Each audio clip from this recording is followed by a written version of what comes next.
El Niño வந்து actually என்ன பண்ணணும்னா தென்மேற்கு பருவமழையில நமக்கு குறைவான மழையும் வடகிழக்கு பருவமழையில அதிக மழையும் வந்து கொடுக்கும்.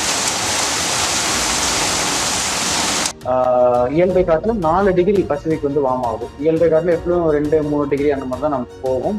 4 டிகிரி வரைக்கும் வந்து இந்த தடவை பசிபிக் பெருங்கடல் வெப்பமாவதற்கான வாய்ப்பு இருக்கு அப்படிங்கிற மாதிரி ப்ரொஜெக்ஷன் சொல்லுது.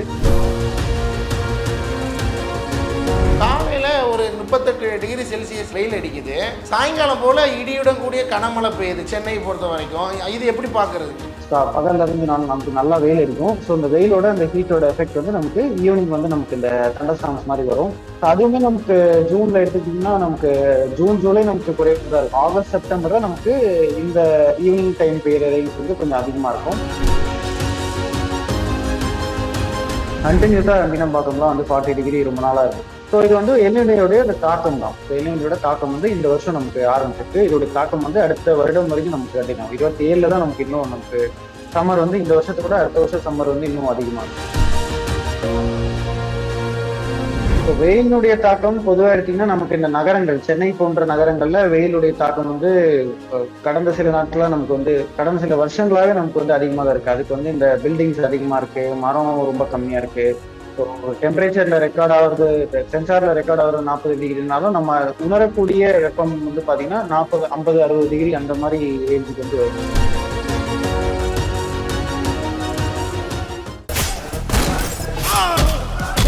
கன்னியாகுமரி லிங்கம்ல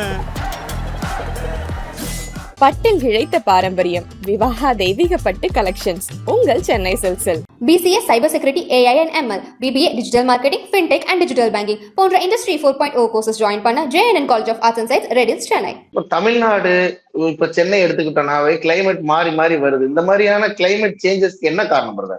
ஸோ நம்ம இப்போ பார்த்தீங்கன்னா ஜூன் மாதம் நமக்கு தென்மேற்கு பருவமழை அந்த டைம்ல இருக்கும். தமிழகத்தை பொறுத்த வரைக்கும் பார்த்தீங்கன்னா நமக்கு கடலோர மாவட்டங்களுக்கு நமக்கு தென்மேற்கு பருவமழை கிடையாது. நமக்கு வடகிழக்கு பருவமழை தான் நம்மளோட மெயின் சீசன். இது வந்து நமக்கு அந்த சம்மர் முடிஞ்சு கரெக்டாக அந்த ஒரு சீசனுக்கு வந்துட்டு இருக்கோம். நம்ம முடிஞ்சிட்டு மேற்கு திசையில இருந்து நமக்கு இப்ப காற்று வீசுது. இப்போ மேற்கு திசையில இருந்து வீசுற காற்று வந்து என்ன பண்ணுதுன்னா கடல் காற்று வந்து உள்ள வர விடாம கொஞ்சம் இது பண்ணும். ஸோ அதனால நமக்கு கடந்த சில நாட்களாக வெப்பம் ரொம்ப அதிகமா இருக்கு, 40 டிகிரி அந்த மாதிரி இருக்கு. இப்போ கடல் காற்று நமக்கு எவ்வளவு ஈஸியா நமக்கு உள்ள வருதோ அந்த அளவுக்கு நமக்கு டெம்பரேச்சர் அதிகமாகாது. இப்பெல்லாம் கடல் காற்று 2-3 மணி அந்த மாதிரி டைம் ஆகுறதுனால நமக்கு வெப்பம் வந்து அதிகமா இருக்கு. அதே மாதிரி நமக்கு இந்த கடல் காற்றும் இந்த மேற்கு திசையில இருந்து காற்று ரெண்டுமே வந்து மோதும் போது நமக்கு ஈவினிங் தண்டர்ஸ்டார்ம்ஸ் மாதிரி ஃபார்ம் ஆகி நமக்கு மழை பெய்து வருது. நமக்கு வேலூர் மாவட்டம் அங்கெல்லாம் தண்டர்ஸ்டார்ம் ஃபார்ம் ஆகி நமக்கு சென்னையுடைய சிட்டி பகுதிக்கு நமக்கு இந்த தண்டர்ஸ்டார்ம்ஸ் வந்து மூவ் ஆகும். ஸோ அந்த மாதிரியான ஒரு பேட்டர்னை நம்ம இப்போ பார்த்துக்கணும். காலையில் ஒரு 38 டிகிரி செல்சியஸில் வெயில் அடிக்குது, சாயங்காலம் போல் இடியுடன் கூடிய கனமழை பெய்யுது சென்னையை பொறுத்த வரைக்கும். இது எப்படி பார்க்கறதுங்க? ஸோ பொதுவா நமக்கு தென்மேற்கு பருவமழையில பாத்தீங்கன்னா இப்படிதான் நமக்கு கண்டிஷன்ஸ் இருக்கும். நமக்கு பகல்ல இருந்து வெயில் அடிக்கும். நமக்கு வந்து அது பிரைமரி மான்சூன் சீசன் கிடையாது. ஸோ தண்டர்ஸ்டார்ம் பேஸ்டு ஒரு சீசன் தான் நமக்கு தென்மேற்கு பருவமழை. ஸோ நமக்கு அந்த டே டைம் ஹீட்டிங் இருக்கும்போது நமக்கு ஈவினிங் டைம்ல நமக்கு மழை பெய்யுது. அது வந்து எல்லா டைம்லயும் நமக்கு பெய்யாது. நமக்கு கேரளா, கர்நாடகால தென்மேற்கு பருவமழை பெரிதளவுல வந்து பெய்ய மாட்டேங்குது, ஆக்டிவா இருக்க மாட்டேங்குது.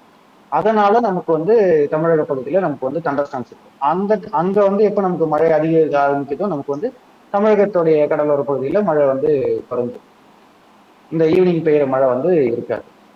இப்ப கடந்த நம்ம ஜனவரி, பிப்ரவரி, மார்ச், ஏப்ரல், மே போன்ற அந்த ஒரு லாஸ்டா ஒரு 4-5 மாசமாவே வெயிலின் தாக்கம் ரொம்ப அதிகமா இருந்துச்சு.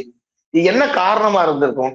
ஸோ இந்த வெயிலுடைய தாக்கம்னு பார்த்தீங்கன்னா நமக்கு பசிபிக் பெருங்கடல நமக்கு எல்னினோடைய இது வந்து ஃபார்ம் ஆக ஆரம்பிச்சிருக்கு. எல்னினோன்றது நம்ம கடைசி 3 வருஷமா நம்ம லானினா அப்படின்னு பார்த்துட்டு இருந்தோம். லானினா அப்படின்றது பசிபிக் பெருங்கடல் வந்து இயல்பை காட்டிலும் கூலா இருக்கிறது. எல்னினோன்றது இயல்பையோட வார்மா இருக்கிறது. ஸோ இந்த உலகத்துல ஒரு பெருங்கடல் அப்படின்னு பார்த்தீங்கன்னா பசிபிக் பெருங்கடல். ஸோ இந்த பசிபிக் பெருங்கடல் வார்ம் ஆகிறது கூலாகிறது பொறுத்து இந்த உலகத்தினுடைய எல்லா இடத்துலையுமே டெம்பரேச்சர், மழை இதெல்லாமே வந்து மாறும்.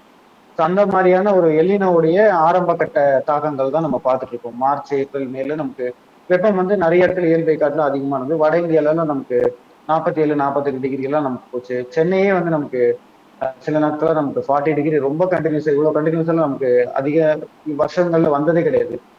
கண்டினியூஸா மீனம் பார்த்தோம்னா வந்து 40 டிகிரி ரொம்ப நாளா இருக்கும்.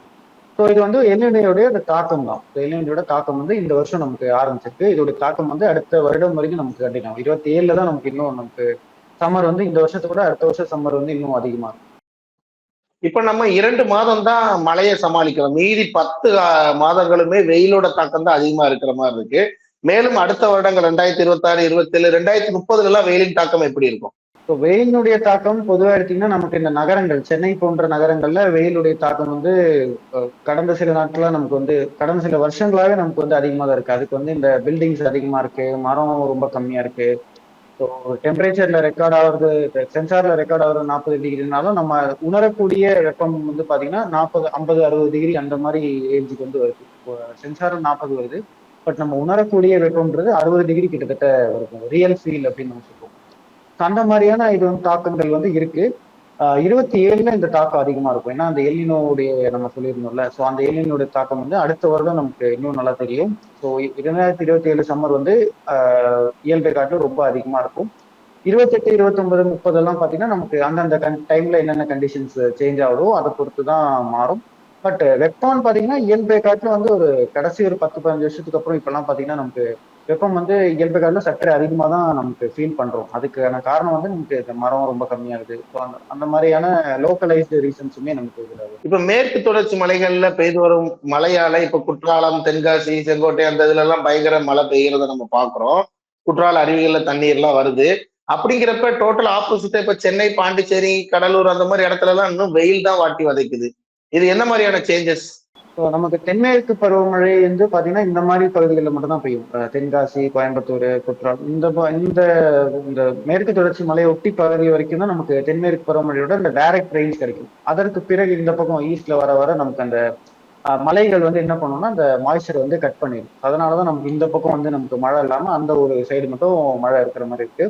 அதுவும் நமக்கு பாத்தீங்கன்னா இந்த ஜூன் மாதம் வந்து பாத்தீங்கன்னா நமக்கு இயல்பை காட்டிலும் வந்து நமக்கு ஒரு பெரிய அளவு மழை வந்து கம்மியா தான் இருக்கு. ஸோ அங்கங்க ஒரு 2, 3 நாள் நல்ல மழை பெய்யுது, அதுக்கப்புறம் ஒரு கேப் வருது. காவேரியில நமக்கு தண்ணி இல்லை. ஸோ கர்நாடகாவில் நமக்கு மெயினான இது சோர்ஸ் வந்து காவேரி. ஸோ காவேரியில வந்து நமக்கு போதிய மழை இல்லை, ஜூன் ஃபுல்லா நமக்கு மழை இல்லை. அங்கேயுமே வந்து நீர் வந்து கம்மியா தான் இருக்கு. ஸோ நமக்கு மேட்டூர் டேம் வந்து இந்த வருஷம் நமக்கு திறக்கிறதுல டிலே இருக்கு. ஸோ அந்த மாதிரியான இது வந்து போயிட்டு இருக்கு. மேற்கு தொடர்ச்சி மலைகளை ஒட்டிய பகுதிகளில் நமக்கு தென்மேற்கு பருவமழை பெய்யும். அதற்கு கிழக்கே வர வர அந்த வின்ஸ் வந்து ட்ரை ஆக ஆரம்பிச்சிடும். அந்த மலைகள் வந்து இந்த மாய்ச்சர் வந்து பிளாக் பண்ணும். அதுதான் அதோட. இப்ப நம்ம கரண்ட் ஜூன் மாசம் முடிய போகுது. ஜூலை, ஆகஸ்ட் இந்த 2 மாதத்துல எப்ப வெயில் தாக்கம் முழுமையா கம்மியாகிறதுக்கான வாய்ப்பு இருக்கு? ஸோ வெயிலுடைய தாக்கம் பார்த்தீங்கன்னா நமக்கு இன்னும் ஒரு அடுத்த ஒரு 10, 20 நாளைக்கு நமக்கு இருக்கும்.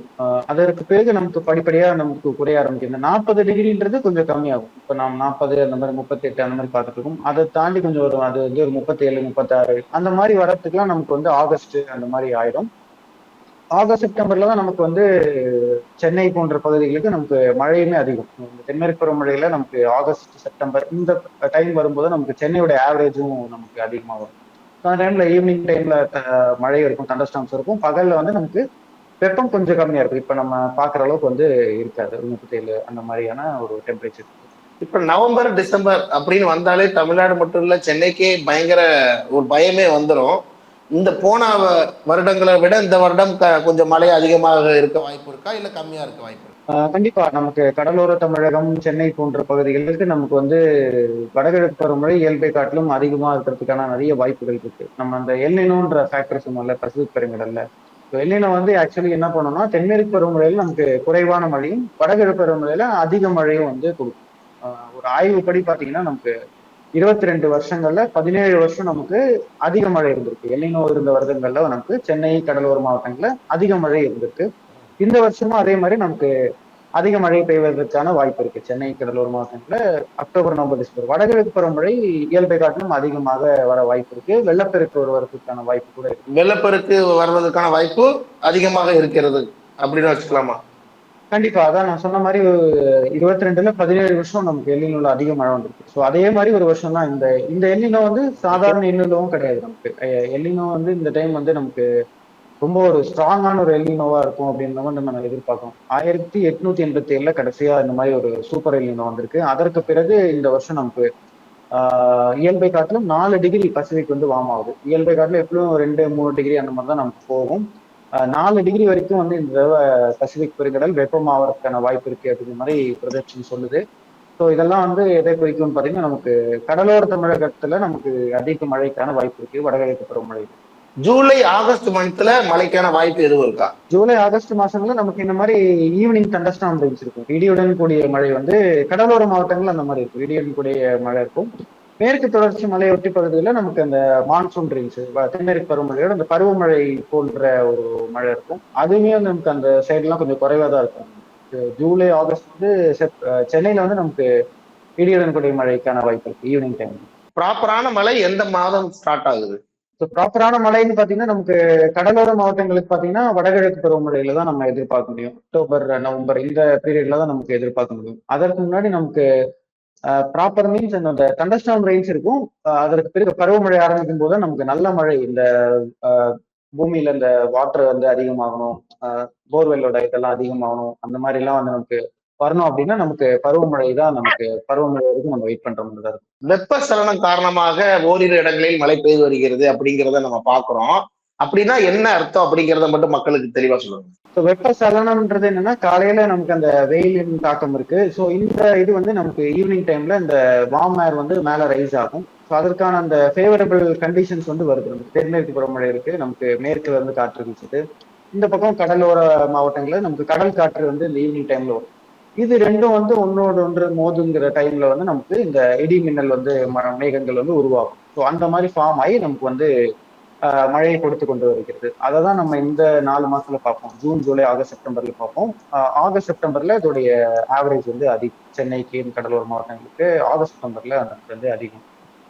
இதுதான் அதோட விஷயம். 2 காற்றுகளும் ஒன்றோடு ஒன்று மோதிக்கொண்டு அந்த கண்டிஷன்ஸ் வந்து ஃபேவரபிளா வரும். எல்லா நாளுமே அந்த மாதிரி இருக்காது. மாசத்துல ஒரு 10 நாள் அந்த மாதிரி ஃபேவரபிளான கண்டிஷன்ஸ் இருக்கும். சில மாசங்கள், சில நாட்கள் வந்து பாத்தீங்கன்னா தென்மேற்கு பருவமழையுடைய வீரியம் வந்து ரொம்ப அதிகமா இருக்கும். அந்த மேற்கு திசை காற்று வந்து சற்று பலம் அதிகமா இருக்கும். அந்த டைம்ல நமக்கு இந்த இடிமேகங்கள் வந்து ஃபார்ம் ஆகாது. அந்த தென்மேற்கு பருவமழை கொஞ்சம் வீக் ஆகணும். இந்த சைடு கடல் காற்றும் அந்த ஒரு சாதகமான ஒரு சூழல் வந்து ஒரு சில நாட்கள்ல வந்து நமக்கு வரும். அந்த டைம்ல தான் நமக்கு இந்த மாதிரி மழை வந்து லாஸ்டா இந்த மாதிரி வெயில் டைம்ல மழை பெய்யும் போது நிறைய இடங்கள்ல ஆலங்கட்டி மழையை நம்ம பாக்குறோம். அது எப்படி ஏற்படுது? அது ஸோ இந்த ஆலங்கட்டி மழை எதனால ஏற்படுதுன்னா, இந்த மேகத்துடைய இந்த வெர்டிகல் ஹைட்னு சொல்லுவோம். ஒரு மேகத்துடைய உயரம் வந்து நமக்கு 10 கிலோமீட்டர் 12 கிலோமீட்டருக்கு மேல வந்து நமக்கு போகும்போது இந்த மேலடுக்குல வந்து இந்த இது வந்து கண்டென்சேஷன் வந்து அதிகமா இருக்கும். ஐஸ் மாதிரி வந்து ஃபார்ம் ஆகும். அது வந்து இந்த நமக்கு இந்த ஹீட் டைம்ல தான் அதிகமா இருக்கும். நம்ம பருவமழையில் நம்ம அதை பார்த்துருக்கோம். வடகிழக்கு பருவமழையில் நம்ம வரும்போது நம்ம இந்த மாதிரி ஆலங்கட்டி மழைகளை பார்த்துருக்கோம். எப்போதெல்லாம் நமக்கு இந்த வெப்பம் அதிகமா இருக்கு, கண்டினியூஸா வந்து 40 டிகிரி இந்த மாதிரிலாம் நிறைய இடங்கள்ல வந்ததுன்னா அந்த இடங்கள்ல நமக்கு இந்த ஆலங்கட்டி மழைக்கான வாய்ப்பு இருக்கு. அதற்கு காரணம் என்னன்னு பாத்தீங்கன்னா, இந்த மேகத்துடைய இந்த வெர்டிகல் ஹைட் வந்து 10 கிலோமீட்டர் மேல வந்து இந்த டவரிங் மேகங்களுடைய அந்த ஹைட் வந்து அந்த ரேஞ்சில் இருக்கும். ஸோ அந்த ஐஸ் ஃபார்மேஷன் மாதிரி மேலடுக்குல ஆகும். அது வந்து நமக்கு கீழே வரும்போது நமக்கு இந்த ஆலங்கட்டி மழையை நம்ம பார்க்குறோம். பொதுவாக இது எந்தெந்த மாவட்டங்களில் பார்க்குறோம்னா, வேலூர் மாவட்டத்தில் அதிகமாக நம்ம பார்ப்போம். அதுக்கப்புறம் கிருஷ்ணகிரி, தருமபுரி இந்த மாதிரி வட மாவட்டங்களை நம்ம அதிகமாக பார்ப்போம். சென்னை போன்ற பகுதியில் நம்ம ரொம்ப அதிகமாக பார்த்துருக்கோம். புறநகர் பகுதிகளில் நம்ம பார்த்துருக்கோம். இந்த மேற்கு புறநகர் ஆவடி, அம்பத்தூர் மாதிரி புறநகர் பகுதியில் பார்த்துருக்கோம். சிட்டியில நம்ம அதிகமாக எக்ஸ்பீரியன்ஸ் பண்ணிருக்க மாட்டோம். முன்ன ஏதாவது ஒரு சில இடங்கள்ல தான் ஆலங்கட்டி மலையெல்லாம் நம்ம கேள்விப்படுறோம். இனி வரும் காலங்கள்ல நிறைய எதிர்பார்க்கலாம் அந்த மாதிரி ஆலங்கட்டி மலைகள். கண்டிப்பா அதோடைய ஃப்ரீக்வன்சியுமே நமக்கு அதிகமாகுது. இதை வந்து நம்ம ஆலங்கட்டி மழை வந்து ஹெயில் ஸ்டார்ம் அப்படின்னு சொல்லுவோம் இங்கிலீஷ்ல. ஸோ இந்த ஒரு ஆய்வுலாம் நிறைய இதை பத்தி பண்ணிட்டு இருக்காங்க. ஸோ அதுல என்ன தெரியுதுன்னா, நம்ம இந்த பூமி வெப்பமயமாவுதல், குளோபல் வார்மிங்லாம் நமக்கு இப்போ அதிகமாயிட்டு இருக்குல்ல.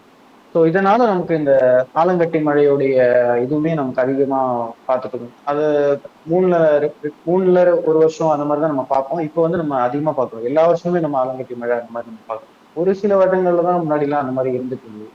இப்போ வந்து அது ரொம்ப ஒரு காமனான ஒரு இதுவா வந்து மாறிடுச்சு இந்த பூமி வெப்பமயமாவதல்னால.